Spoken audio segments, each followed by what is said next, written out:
In this lesson, you'll learn to create your first Android app. You'll learn how the overall app development methodology works, and you'll use Android tools to create a simple app that you'll test on the virtual device you created in a previous lesson. This app shows the basic major components in the Android app development process. Let's first take a look at this center section where you see an Eclipse screen.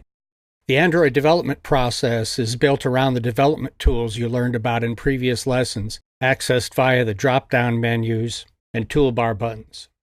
A key element in developing apps in this environment is object-oriented programming, which is all about reusing code and making the development process as efficient and painless as possible.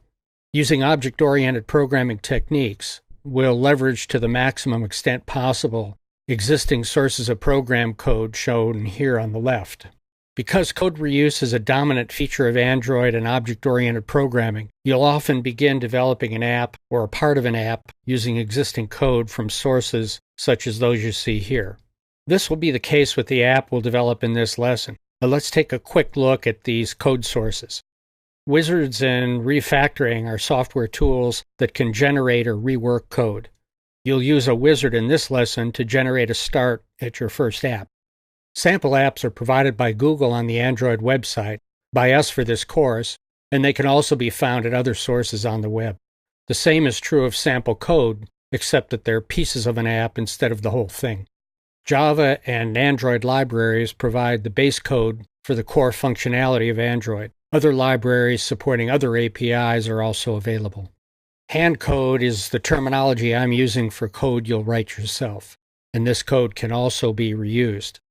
So overall, you'll be taking reusable code from these sources using the Eclipse integrated development environment with Android tools to create your finished applications. For larger development projects involving multiple developers, you might have a project management overlay on top of a structure like this. For this course, though, we'll be focusing on you as an individual developer. As one last step before we start developing your app, we're going to create a workspace dedicated to this course. Let's call it Android Development Course. That means you'll create a folder with a name somewhere on your file system. As you can see in this graphic, I put mine in a folder on my D drive under Don Cowan and Android. So please pause the course now and create the Android Development Course folder where you'd like it on your computer. Come back to this point when you're done. Congratulations for making it through all the software installation and setup we've done so far. I'm sure you're anxious to get into the real heart of development, creating an app. So let's do it. First, pause the course and start Eclipse, as you see I've done, and come back to this point.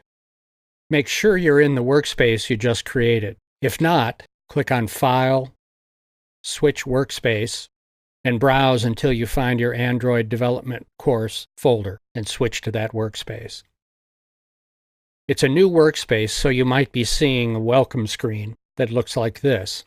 If you do, let's just delete that screen by clicking on the X here. You should see a few perspectives appear shown in the tabs in the upper right. If you don't see them, you can open them using Window, Open Perspective, and then click on the tab. So you'd open Java,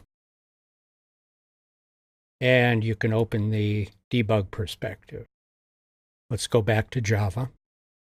Now we're going to create your Android app. This first app will be small and simple, but you'll see how the development process fits together and how to use the tools we've installed.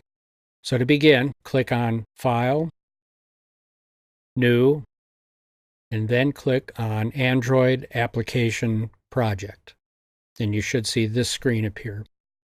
In the first field, type in First App Project. Now look down at the package name, and you'll get a little explanation of what that means.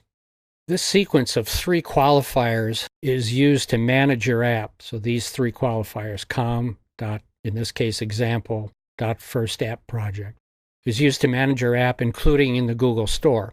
So you need to create a middle qualifier that's going to be unique in the Google Play Store. And maybe you have a company name you want to use, or maybe you might use your personal name. Now, I have a website based on my name www.donkcowan.com.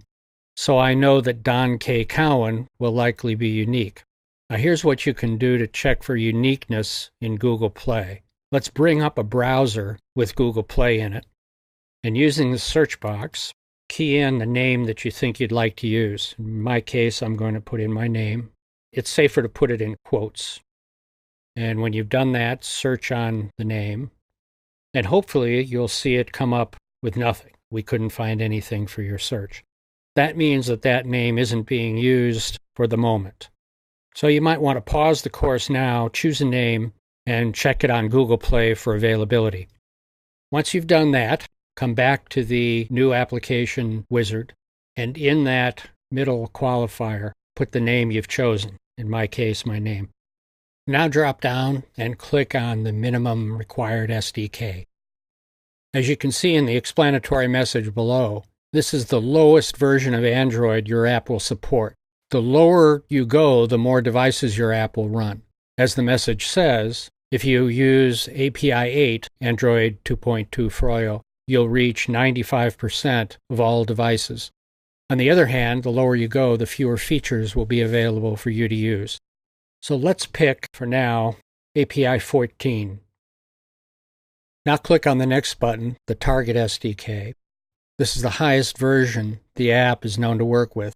Let's pick API 16, 4.1 Jelly Bean. Now click on the next button, the Compile With selection. That's the SDK that we'll use for compilation. Let's also pick API 16. Now drop down and select the theme, which will give us a base look and feel for the user interface. Let's select Holo Light with Dark Action Bar and click Next. So let's go up to the top. We're going to select creating a custom launcher icon. And let's take a look at launcher icons.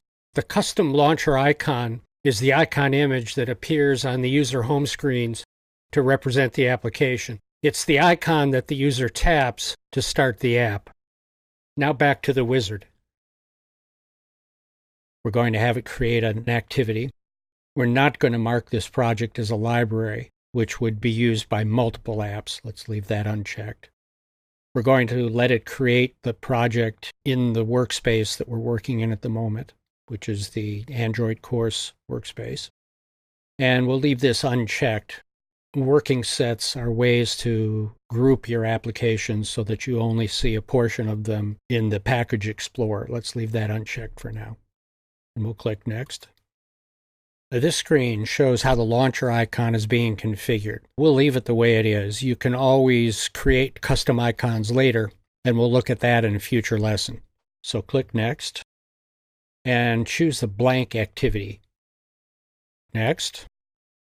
And this screen gives us the option to change the default names for Java and XML layout files that'll be created. And we'll just leave them as is, and click Finish.